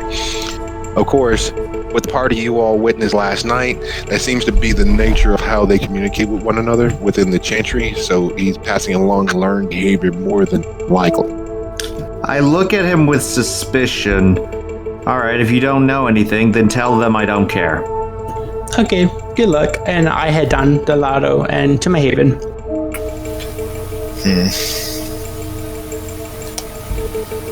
Well, it's a group as a whole doesn't want to go. Oh, shit, this might be a bad. No, I'll keep what I'm doing. Never mind. It is literally, you guys have been asked by what amounts to the independent domain of Dalton's sheriff. That's Abner's train of thought is, I could probably either... This is his train of thought. If I call their bluff, I might be able to get them annoyed and learn more information. But I'm also thinking I could also get into the meeting and probably get more information. So at the moment, I think Everett is telling the truth, but I am interested. So I'm going to try to... So if Everett leaves, I'm going to follow him. Want to hop in the old Ford with me, Abner? Yes. Zone car. Yes. We're following Everett. Let's go. Tommy. I get in my car and I tell Abner and David, text me the address because I'm going to switch gears a little bit. and going back to my haven for a second. Okay, be safe. Always. All right. Everett, are you heading straight to the agreed upon meeting at Mr. Mitchell's toll lot in Junkyard? No. I told James that paperwork that I've been gathering. So I'm gonna go head to my haven, pick up those. I'm gonna bring one copy of them. You'd be late to the meeting. Do they want this information? Actually, I don't even need it because we have two meals that could dead it out. I'll head to the meeting. Okay, so you head to Mr. Mitchell's toll lot and Junkyard. As you're heading there, there is no way to not notice the truck in your shadow. You actually just bother to get in and tell them. Nope, I'm walking. They can follow me. But we're going to follow his walking speed in a car. Yeah, we're not doing that.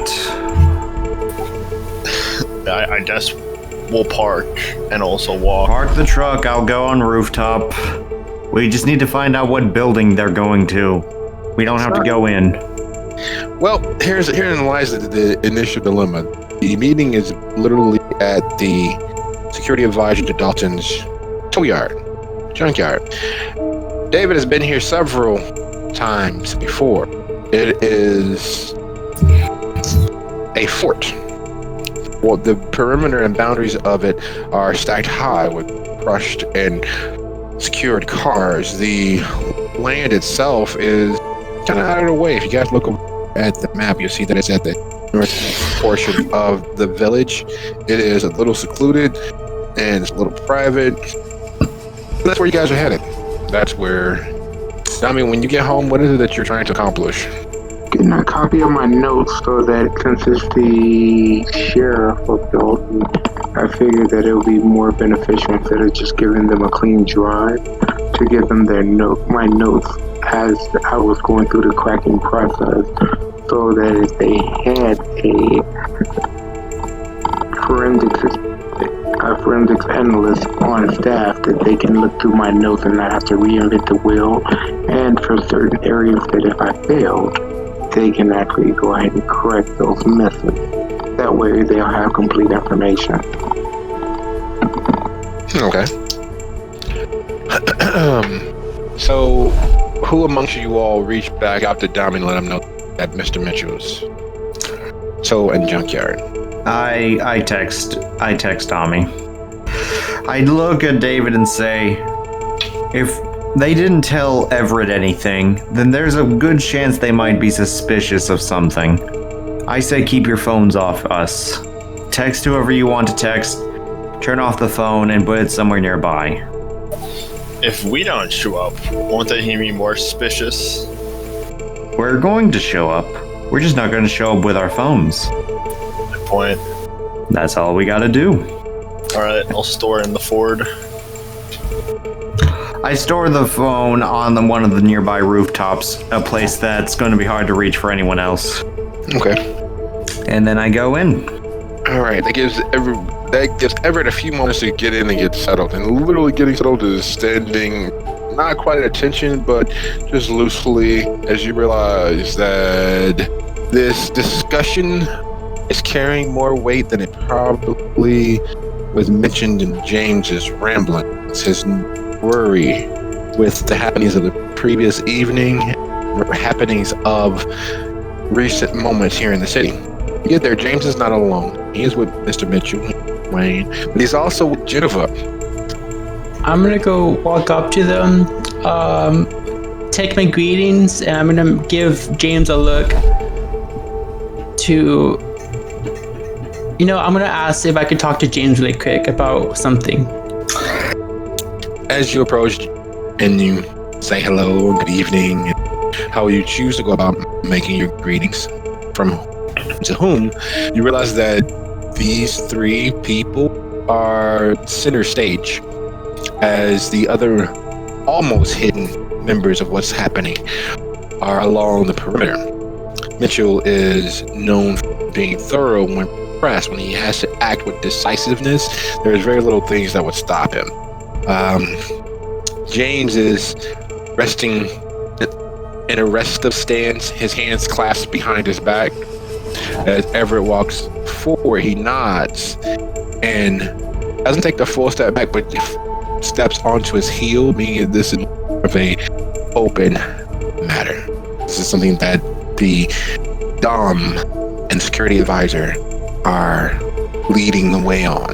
There's a decorum and a small bit of performance necessary.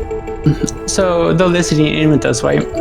They're not listening in. He's not stepping away because there is a bit of decorum as to how these proceedings should run. But he's, as a dyed-in-the-wool house Tremere, it would be low to divert from, especially as it would be his standing. So I'll tell. I wrote it in chat as what I'm saying. How are you saying it? I look to James. I look to them and say, I have a suspicions that we might have something that we all want to know, and if I could perform the ritual, but with your permission, Jennifer, I could perform a ritual to let the truth come out. I will ask James to assist me, or I assist James. I'm not sure if we could just do this together or not. And Everett hand is a bit shaky.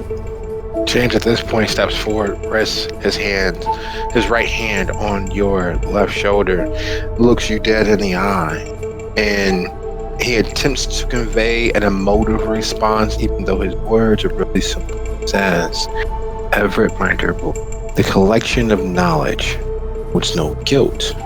The hiding of that knowledge was no guilt, lest the hiding of that knowledge puts others at risk. Was the finding out of that hidden assumption and hidden suspicions that conveys guilt to the person who sought that knowledge, the person who held that knowledge.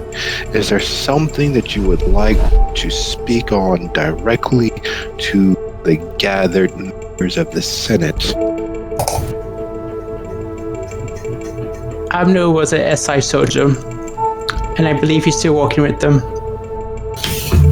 And how long over the last few months, all been tied together, have you held the suspicion at bay instead of bringing it forward to your Senate members? I didn't know long.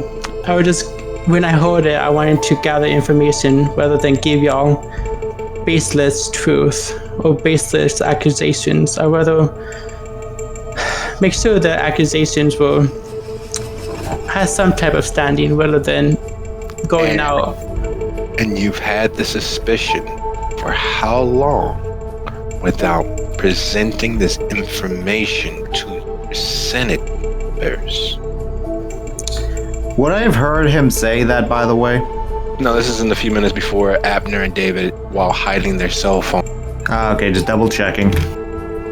Quick cousin, how long have I? Well, I've had my suspicions, but shit, I don't even know how long I had it. It was just right in between that. I'll say after I spent time with him, I started gathering and connecting the dots. And if you're looking for game terms, it's been the disco happened in September of 2020. You're roughly in March of 2021 now. Okay, I'm gonna read off my report in my head. So I'm gonna say it started with the bombing, and after I got to know him a little bit, he started talking about how kindreds were evil and they had to be wiped out, and that he had some type of element against us. Later on, he told us about his standings with the SI and how he was a member of it. So he confessed his truth to you. You've had suspicions that you did not speak to your Senate members on. He told you his former life as a member of the Second Inquisition, and you are just now deciding to share this information with your Senate members after we were beset by a terrorist action and after there have been blood in the street with families dying. Why are you bringing this information forward now instead of when you first had the suspicion or when he told you? What is it that you're seeking to obtain? Because that's clearly what's happening. I wanted to gain his knowledge. I couldn't just kill him outright. We couldn't just kill him outright without learning anything. So I went undercover, got information from him, gained his trust a little. So you sought to betray the trust of someone who trusted you. And we're supposed to reward that. No, I don't want you to reward me. I want y'all to know that if somebody trusts me with a secret and that person turns out to want to kill us no matter what, does that person seem like a trustful and worthy person to be there? Dwayne laughs. I want to kill you. I want to kill every member of our kind. We are the damned. We are evil incarnate. We are here as predators of the world. We are vacuums, and nature abhors a vacuum. We do our best to not be as blatantly corrupt and evil, but it is very much my line's mission from Allah himself to kill, to end, to rout out the corruption that we are. Do understand that as a child of a king, the very fact that there is any duplicity, there is any traitorous actions, there is any diablerie or amaranth, that it incenses me. My line is here as judgment of all of us. Jennifer laughs. He's being a bit melodramatic. A bit. But it is true. We are predators. The few things we have, and then she pauses as Abner and David walk in. A few moments behind them, Dami. Gentlemen, I am so glad that you've all arrived. Everett here was informing us of so many wondrous things that you all have accomplished. And we hope that your accomplishments, your open secrets will be able to be of use to all of us here. I narrow my eyes as I say, Forgive the showmanship and the audience that we have. There are several things that have come to light that need to be addressed with us all. Over the last few months of us declaring our independence from the tower, we have been beset by the angry hordes from both Gary and the occasional incursions from Riverdale, as well as the unmitigated, supposedly hidden machinations of the Chicago fixer, Norris. I'm sure you've all heard of this, well known and with very, very concrete found reasons. He is the will of the government of Chicago in our moments of stress and torment from forces outside. It has been most trying on us. While independence was the majority vote, it is not tenable.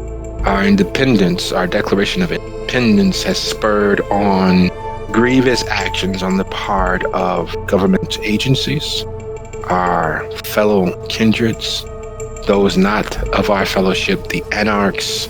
We have lost kind in the street to the violence thereof. We have lost the second oldest of us. And as such, while we will maintain our claims for independence publicly, there's no way forward for us with the insurmountable odds aligned against us. government agencies who hound our very steps.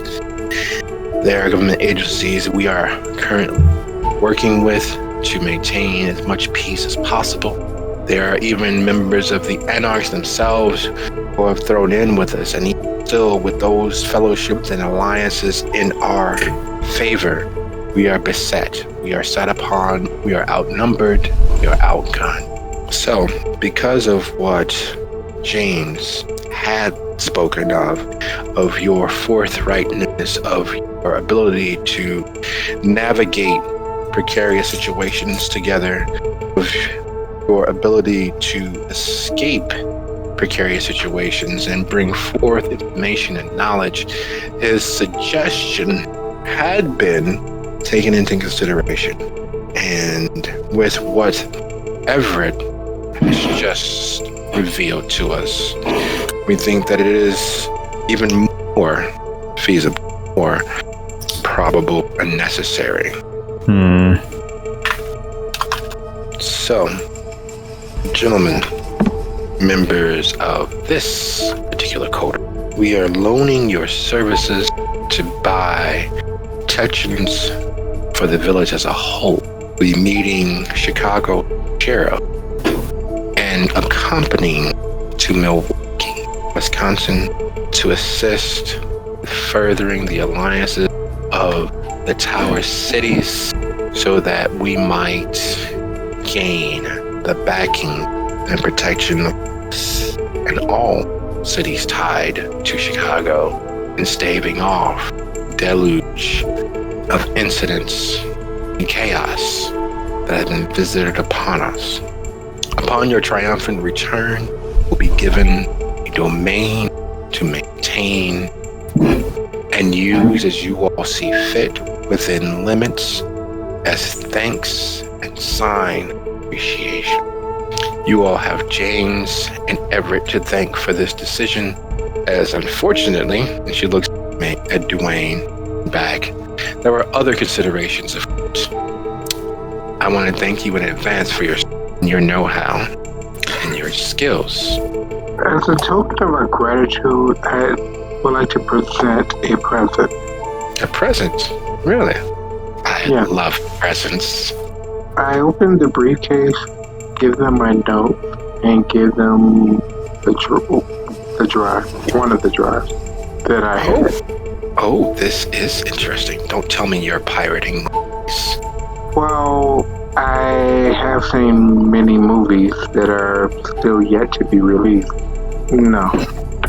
This was something obtained, and I used every tool at my disposal, hence the notations in case you have a forensic analyst on staff that can go over my notes. A external drive recovered from Flash. Interesting. We will look over this with much cherishing. Thank you so much, child of Are we done? I miss her every day. Dwayne will provide you a little more information. I do have a show that I need to get to. This will be looked over with. Oh, I am so looking for.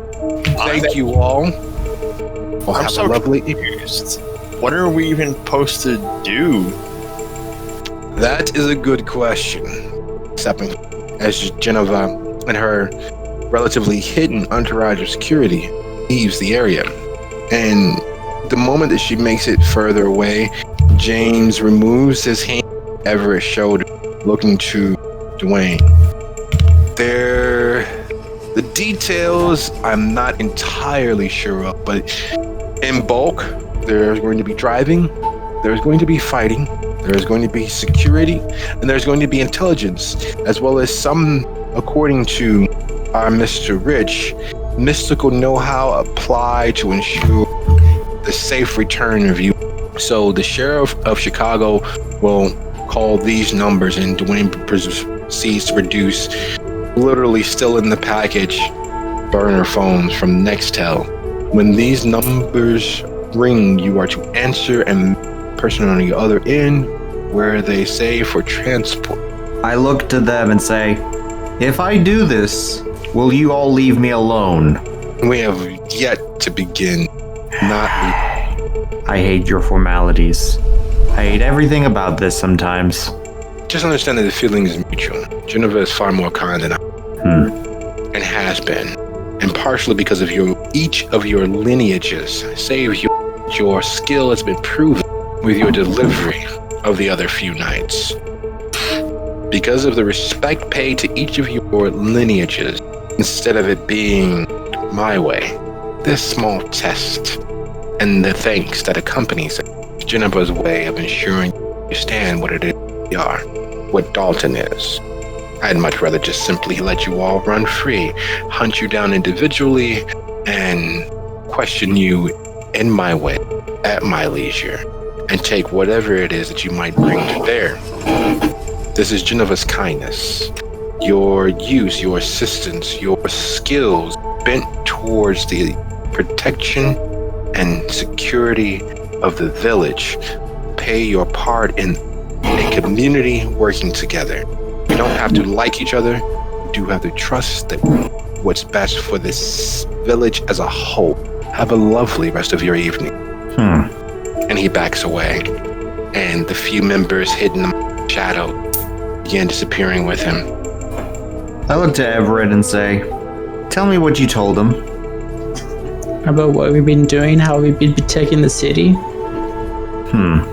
James looks at you, Abner, stepping a little closer.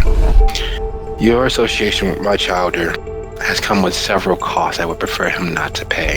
His divestment of the weight of your actions thus far, while earning him some small bit of derision, has ensured that you all together are able to do your best to come out of this ahead. My only suggestion here is that with you working in accord, this be a matter of ease. I take it you all ensure that you all make it back in one piece to reap the benefits of your actions. Mr. Osei, Mr. Brisley, Everett, my boy, enjoy what little bit of your evening is left. I'm sure that Sheriff Damien will be calling you fairly soon, but I have other matters to tend to. After all, there's a bug infestation I would like to remedy. I raise my eyebrow at that. A bug as in mechanical, or a bug as in organic? Yeah, I'm leaving. And then I just start walking away. So, are we on agreement? This is a suicide mission? Yes, it's a suicide mission. There's no way in hell it's not. And the best thing we can hope for is that if we survive, we get the next suicide mission. He just condemned us to death, slow or fast, depending on how quickly we die. I'm still with James. Go ahead, sorry. Sorry. After the staying with James and was like, well, you can find the paperwork in my haven. It's always where they're at, James. I was hoping you would have chosen silent. Geneva has one thing. It's the reason why the motto of the community working together. We don't have to trust anything more than we all pull together toward a common goal, which leads to our individuals. We don't have to like our associates. We don't have to like our neighbors. We must, however, maintain the basic understanding that we either survive by stealth or die by display.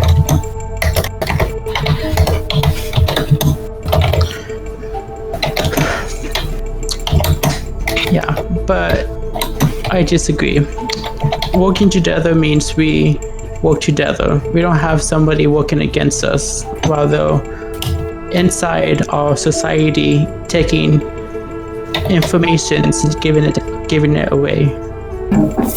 What do you think it is that I do as regent of the South Suburban Chantry? My haven is in Anarch territory, yet I operate Dolton. What do you think it is that we do? I think it is that any of us do. Our goal is pursuing our own selfish interests. Mine is the accumulation of the vast mystical knowledge that abounds all around us. For associates is clearly to protect or provide information to the mortals that we feed upon.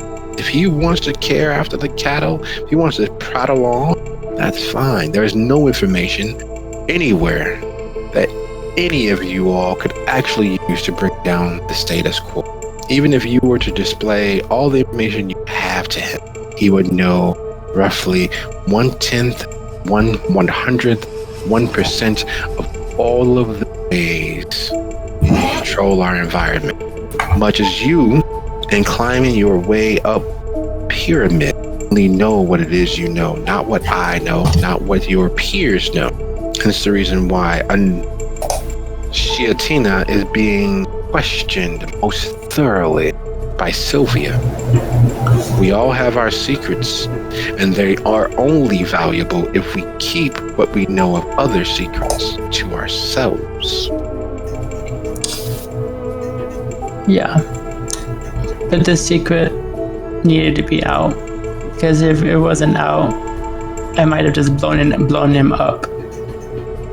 And then that looks bad on me. I understand where you're coming from, James. You taught me a lot. But when the whole secret things goes to an enemy that we can't even wipe out, that we can't even do anything against, an enemy that isn't just a section of town. No, it's the whole fucking government. Not even the whole government. It's more. So you bought into the gossip. You bought into the rumors. If it was really as all-encompassing and really as all-powerful as it seems, do you think that the might of the entirety of the tower would not have fallen on it one section at a time? Mysterious accidents? Humans are frail, even knowing about us. They only have one thing, and that is the entirety of their masses bent towards our destruction. Does the common kind know anything about us?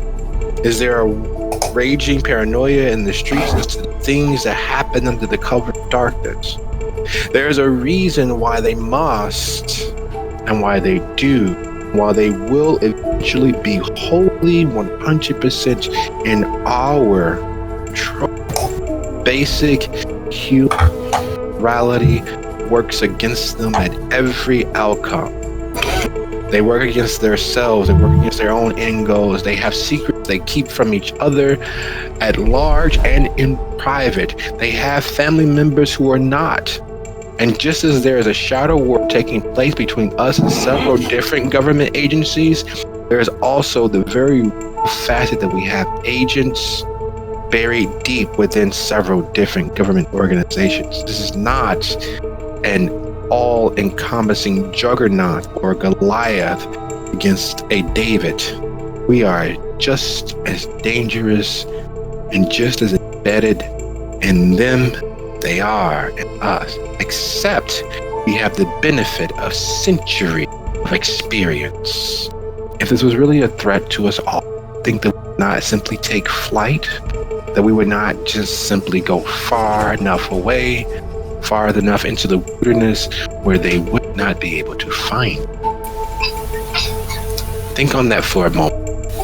Government here can barely keep some of their citizens fed. Exactly. I know that well by feeding on those sort of people. David was listening in on the conversation. I wasn't? I was on all of us. I was Yeah, pretty much all of us was just kind of standing there. Everyone except Abner. Oh, I thought I took James aside. No, he's sitting there talking because he's telling just basic truths right now. He hasn't spoken any. He's just sharing basic, standard right now information for someone slightly above you on the pyramid, but just something that he feels that you all should know with this fear of the Inquisition. There are things that we can do. There's experience that we bring to this matter. Hence the reason why the ban on speaking unsafely in electronic formatting. And it's the reason why electronic surveillance is something we are on the lookout for. It's the reason. Do you know how the various empires of China lasted as long as they did? Do you know how the Empire of Rome lasted as it did? It absorbed its enemies into itself. As they lost territory, as they absorbed the enemy into themselves. The only thing that happens if you fight an enemy directly is that both of you get tired, and the one who's most conditioned will eventually win, but at what cost? We are not seeking a Pyrrhic victory, a complete and total victory in this. But I'm sure that you all must need rest. Would you all like to join me for a drink, or would you all like to go on your own way? If you bind, James, and I smile. Well, buying is a bit of misnomer, but I do have a tab that we can run several places throughout the city. Would either of you happen to have? I took a lift. I have a 2-seater truck with a wooden bed. I don't know if you would exactly like sitting in that. I would not, but I would prefer not to walk, and also prefer not to run a larger tab with lift. After all, that is part of electronic surveillance. Sometimes we have them know certain locations, and I don't feel like walking 3 blocks away to have them pick me up, and it is a terrible bother. My good man, Mr. Bristly, lead the way. Dwayne spoke so highly of you. He was were able to get such a radioactive delivery to him. It's not often you find such vitae possible, let alone have it delivered door to door. I just take the packages where they tell me to, and try not to kill on the way. That is a very interesting skill set. I'm sure that it will have far more uses later on. Mr. Osei, I don't want to belabor a dead horse, but I really do offer my condolences. I understand how valuable Ide was to the village as a whole. Will you be taking up her parsonage, administering to her flock? No, actually, I'm not really closely connected to my clan like that, so I actually value my solitude. That is a shame, but I understand completely. There are ways that we can purchase away the flaws and sins of our past.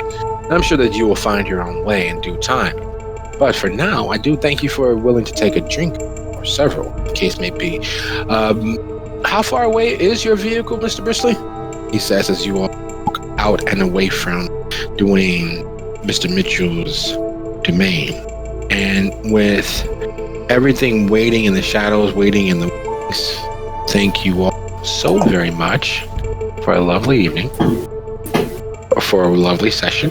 And I look forward to seeing you next week when we pick up with everyone having a drink and rising for the next night with our next episode 3, to do your best. Cool. All right, there's no opportunity for that then. Abner assumes the worst because at this point he cannot trust Everett at all. So he's. Go ahead. I was gonna say I didn't trust Abner at all either. So enough. It's okay. Fair enough. So he's going to end up doing the whole social media thing in Ghost. The social media thing? I